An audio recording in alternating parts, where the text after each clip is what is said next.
Donc voilà, tu vas nous expliquer un peu concrètement ce que tu fais là, ton travail de programmeur actuellement précisément sur ce cas. Ok. Donc là actuellement, moi je suis en train d'effectuer il y a un petit bug. Cette partie de la machine. Mhm. Donc avec le robot et les convoyeurs. En fait, on va avoir deux parties. Donc c'est une partie avec le robot, donc qui est un robot ABB, et une partie plus PLC où on va venir commander donc chaque convoyeur. Mhm. Sur cette station, on a une caméra pour savoir comment est la pièce, si la pièce elle est bonne ou pas. Puis ensuite, le robot va venir l'insérer donc, dans la table ronde qui est ici. D'accord. Donc toi tu travailles avec des documents qui sont, Ouais. Qui sont comme là. qui sont produits par d'autres départements. Oui, la construction. Mhm. Donc là, il nous donne en fait tous les éléments sur cette station en particulier, tous les capteurs, tous les vérins, tout ce qui est composé, tout ce que compose cette station, Mhm. avec ainsi leur spécificité. Mhm.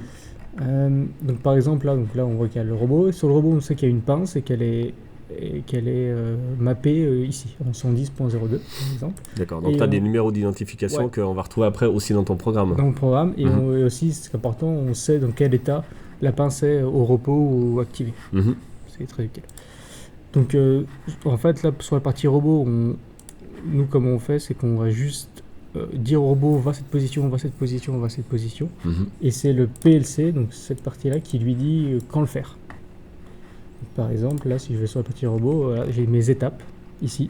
Ok, donc c'est un simple séquenceur, ça se déroule. Ça se déroule. Mhm. S'il a besoin d'attendre, il attend. Puis après, il envoie au robot, bah, tu fais cette étape, tu fais cette étape, tu fais cette étape. Sur le côté PLC, il gère aussi donc les convoyeurs, le marche-arrêt, la caméra, qui va permettre de dire si elle est bonne ou pas. Et en fonction de si elle est bonne, donc soit on va la disposer dans la table ronde, ou soit on va la mettre dans une mauvaise pièce. D'accord, petite question. Normalement, tout est décidé au moment où, enfin, c'est au moment de la construction. C'est-à-dire, on sait qu'on va avoir des capteurs à des endroits. Ils Oui. prennent déjà ces décisions-là. Moi, je reçois en fait directement donc ça avec les layouts Mhm.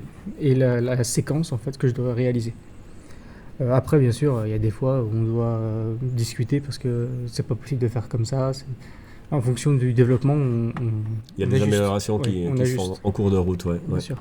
C'est-à-dire que ça arrive des fois, au moment du programme, tu te dis, ah mais là c'est trop compliqué, on peut simplifier, ou j'ai pas assez Alors, d'informations. pas sur cette station. Cette station, c'est pas très grave, mais sur ce robot-là, par exemple, bah voilà, on l'a tourné de 45 degrés.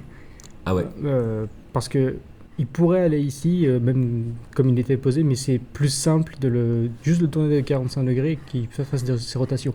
Au lieu de passer par-dessus, et là, vu que c'est un grand robot, bah, il est passé par-dessus le toit. ah ouais, ok, effectivement. Donc pour une question de sécurité, on l'a juste tourné de 45, c'est plus simple. D'accord. Bon bah écoute,